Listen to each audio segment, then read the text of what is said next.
Index funds and ETFs. They sound almost interchangeable. Both are praised by financial experts. Both are core strategies in the portfolios of seasoned and beginner investors alike. And in 2025, with markets more accessible than ever, both seem to be everywhere. In headlines, on your favorite investing apps, and in the conversations of anyone thinking about building wealth. But here's the real question. With all this overlap, which one actually deserves your money this year? Is there a clear winner between index funds and ETFs? Let's break down the facts, bust the myths, and help you make a confident choice for your future. To start, let's clarify what each of these vehicles really is. An index fund is a type of mutual fund that mirrors the performance of a specific market index. Think the S&P 500, the NASDAQ, or the Dow Jones. When you invest in an index fund, you're pooling your money with other investors, and that fund buys all the stocks in the index it tracks. Simple, right? Now what about ETFs? An ETF, or exchange-traded fund, typically tracks the same types of indices: S&P 500, total stock market, sectors, you name it.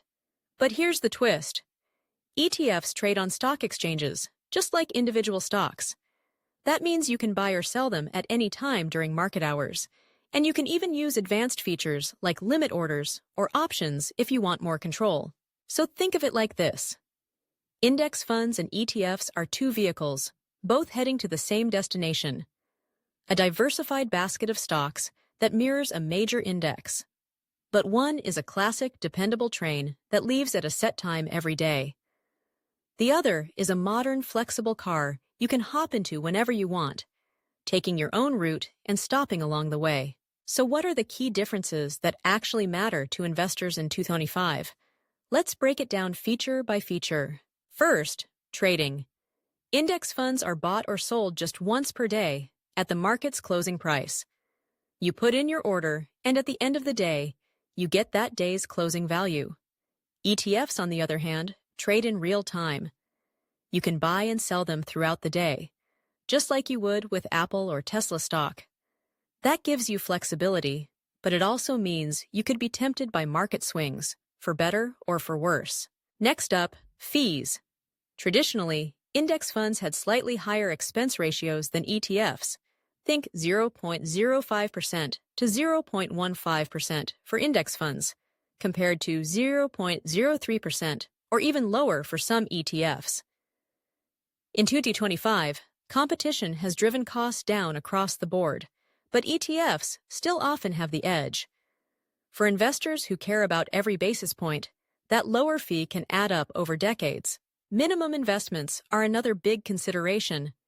Many index funds still require a minimum investment, anywhere from $100 up to $3,000 or more. That can be a barrier for beginners. ETFs, by contrast, are much more accessible. Thanks to the rise of fractional shares, you can start with as little as $1, buying a slice of any ETF you want. Tax efficiency is a critical but often overlooked factor.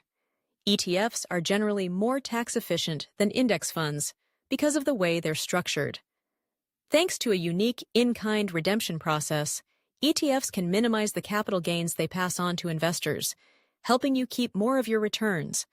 Index funds can be slightly less efficient, sometimes distributing capital gains even if you didn't sell any shares. So, if you crave simplicity, index funds might be your best bet. You set up your investment, automate your contributions, and let time do the rest. If you want maximum control, the lowest possible fees, and the ability to trade at any time, ETFs are hard to beat. But what really matters most in 2025, the landscape has shifted in a few important ways. Let's look at the bright spots for ETFs. Fees have never been lower, and new ETFs keep launching with razor-thin expense ratios. Accessibility is unbeatable, whether you're using Robinhood, Fidelity, Vanguard, or any other major platform. You can buy ETFs instantly with zero commissions. Real-time trading means you can respond to market events or rebalance your portfolio at the exact moment you choose.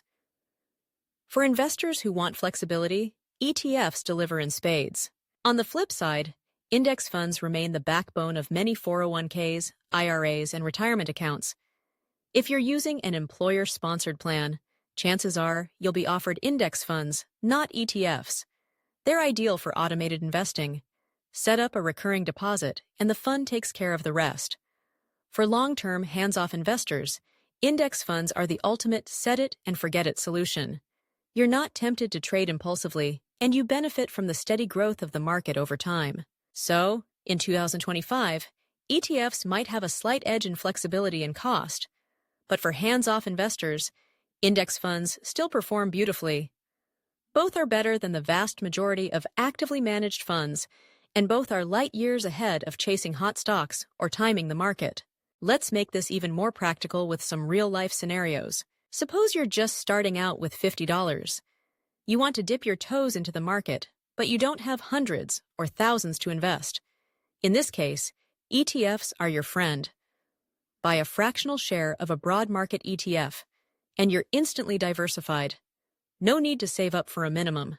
Maybe you're a little further along, and your main goal is to automate your retirement savings through a Roth IRA or 401k. Here, index funds might be the simpler choice. Most retirement plans allow you to set up automatic contributions into index funds, and you never have to worry about the timing of your trades or the temptation to tinker. What if you want full control, using limit orders, stop losses, or even trading options for hedging or income? ETFs win hands down. Their flexibility lets you tailor your strategy to your needs, whether you're a buy-and-hold investor or someone who likes to get a little more tactical. And here's the truth. You don't have to pick just one. Many savvy investors use both. For example, you might run your retirement account on autopilot with index funds, while using ETFs in your brokerage account for flexibility, tactical moves, or even short-term goals. Speaking personally, that's exactly what I do. My 401k and Roth IRA are set up with low-cost index funds, automatically funded every month. It's the ultimate in simplicity. No stress, no second-guessing. But in my taxable brokerage account, I hold a handful of ETFs. I like the flexibility to rebalance, harvest tax losses, or take advantage of market dips by buying in real time. So, after all that, which is better, index funds or ETFs? The honest answer is, it depends on your investing style, your goals, and your preferences. If you're looking for the ultimate in hands-off, long-term investing, especially in retirement accounts, index funds are tough to beat. They automate everything, minimize temptation, and keep you focused on the big picture. If you want lower fees, the ability to trade when you want, and the option to start with just a few dollars, ETFs are the clear winner. They're especially powerful in taxable accounts, where their tax efficiency can give you an extra edge. But here's the most important takeaway. If you're investing in a diversified fund that tracks the broad market, whether it's an index fund or an ETF, you're already ahead of 90% of investors out there.